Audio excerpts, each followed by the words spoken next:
वर्षा तो विपदा बनकर बरस रही है। यदि यही हाल रहा तो राजा मनु की नौका कुछ ही क्षण में बिखर जाएगी।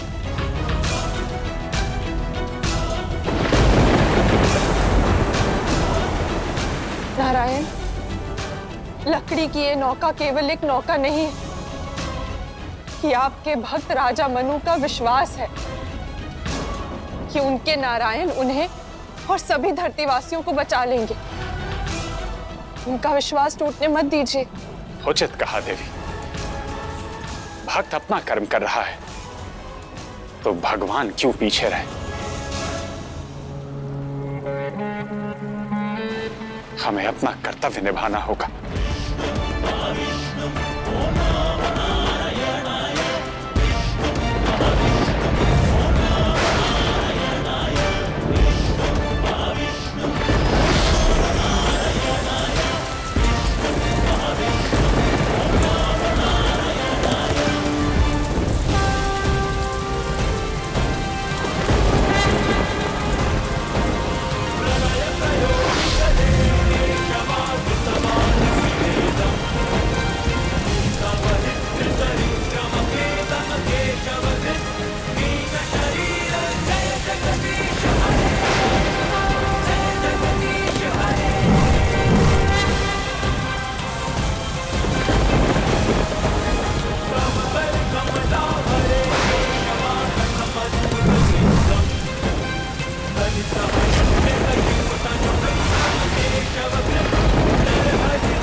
सहायता की आवश्यकता हो तो मांग लेनी चाहिए नारायण।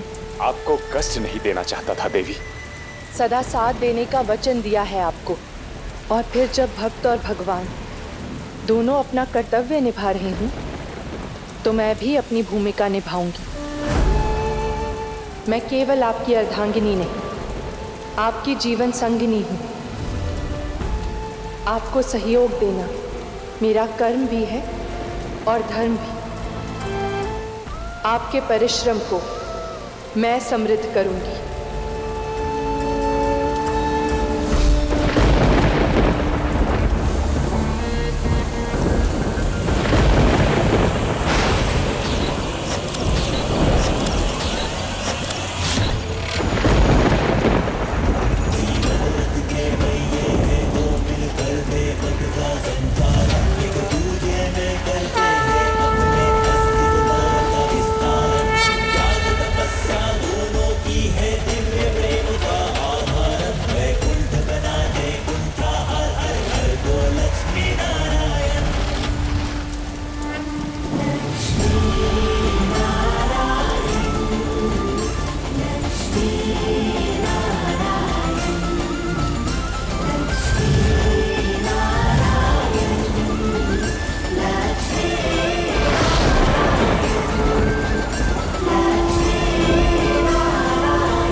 सृष्टि की रक्षा के लिए देवी लक्ष्मी द्वारा बांधा गया ये सूत्र इस संपूर्ण संसार में रक्षा सूत्र का प्रतीक होगा। जो भी प्राणी लक्ष्मी नारायण का नाम लेकर ये रक्षा सूत्र बांधेगा उसके सुख, समृद्धि और स्वास्थ्य की रक्षा लक्ष्मी नारायण स्वयं करेंगे। लक्ष्मी नारायण अपनी भूमिका दृढ़ता से निभा रहे हैं। कोई दोषी, कोई पापी, कोई अधर्मी उनके इस कर्तव्य को विफल नहीं कर सकता। नष्ट हो जाएगी ये धरती और पूर्ण होगा मेरा प्रतिशोध और नारायण बनने की मेरी इच्छा।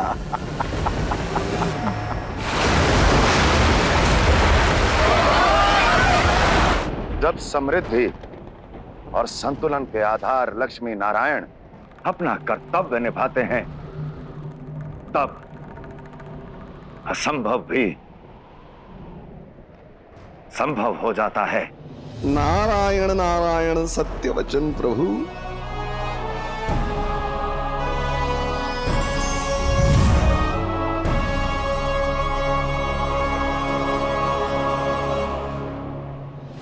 महादेव, परंतु इस भयावह जल प्रवाह का क्या?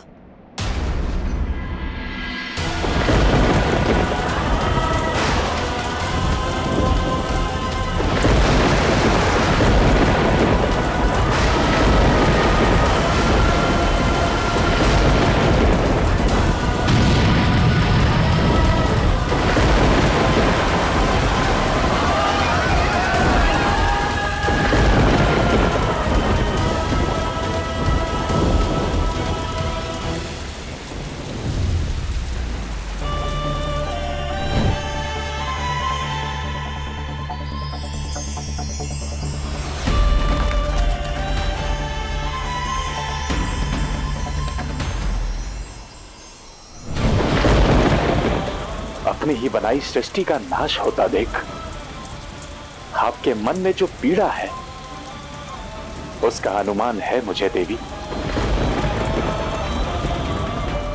क्योंकि आपके मन को मैं अपने चित्त में अनुभव कर सकता हूं।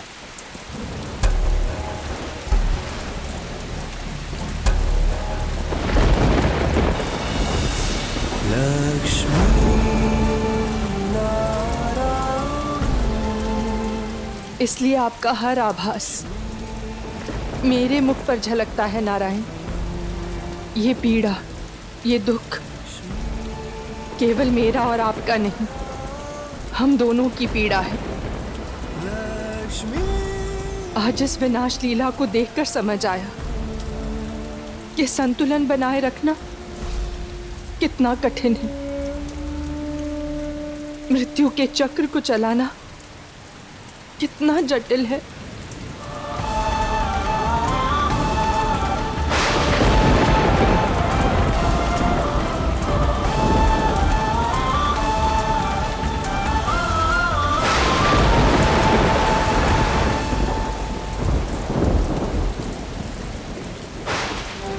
बहुत सौभाग्यशाली हैं आप सब जो लक्ष्मी नारायण द्वारा हो रहे नव निर्माण का अंग बनेंगे।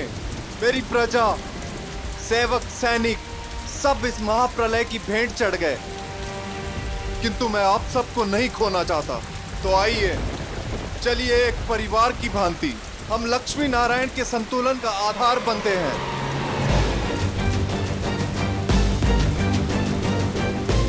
विश्वास रखिए, लक्ष्मी नारायण हमारी रक्षा अवश्य करेंगे।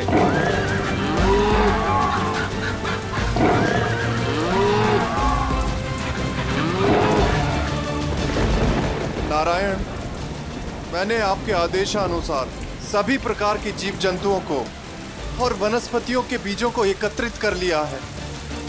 बस अब केवल ऋषि कश्यप को ढूंढना बाकी है।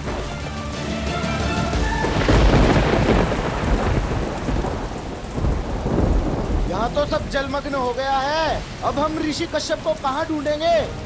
देखा, राजा मनु ने कहा था ना, विपदा का हर हल स्वयं नारायण करेंगे।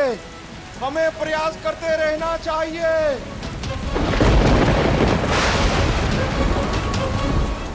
अब क्या करें? अन्य राह पे चलते हैं, ये राह कठिन है। चलिए।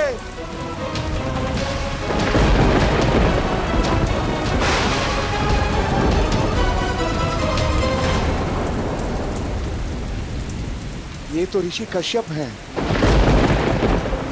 ऋषि कश्यप, ऋषि कश्यप, ऋषि कश्यप, ऋषि कश्यप, ऋषि कश्यप आप आइए।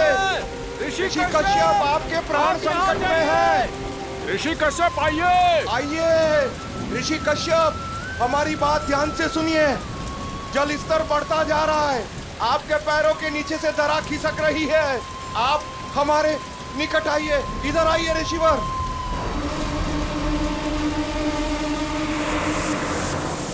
दरा खिसक रही है, ऋषि कश्यप हमारे साथ चलिए।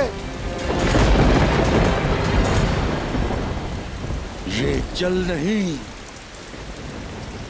मेरे पुत्र के पापों का ज्वार है। कदाचित उसके पिता होने का दंड मुझे इसी रूप में भुगतना होगा। परंतु पिता पुत्र के पाप के दंड का भागीदार नहीं हो सकता, उसका भोग नहीं कर सकता। पिता, हमारी विनती है, आप आइए। ये लक्ष्मी नारायण का आदेश है ऋषिवर। जिसका पुत्र सृष्टि पर आए संकट का कारण हो, उसके पिता का मर जाना ही उचित है। जाइए ऋषिवर, आपके ज्ञान की सृष्टि को आवश्यकता है, आपके मार्गदर्शन की सृष्टि को आवश्यकता है। यदि ये ऋषि कश्यप नहीं रहेगा तो क्या अंतर पड़ेगा? अंतर पड़ेगा ऋषिवर।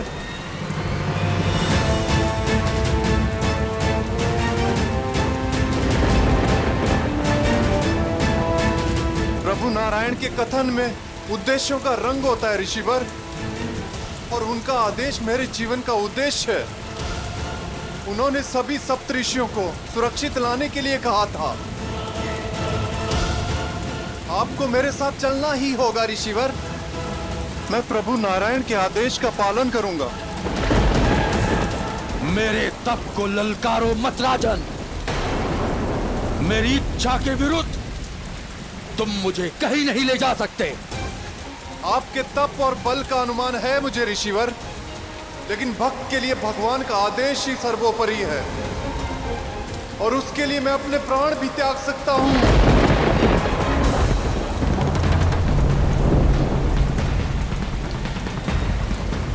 रुक जाओ।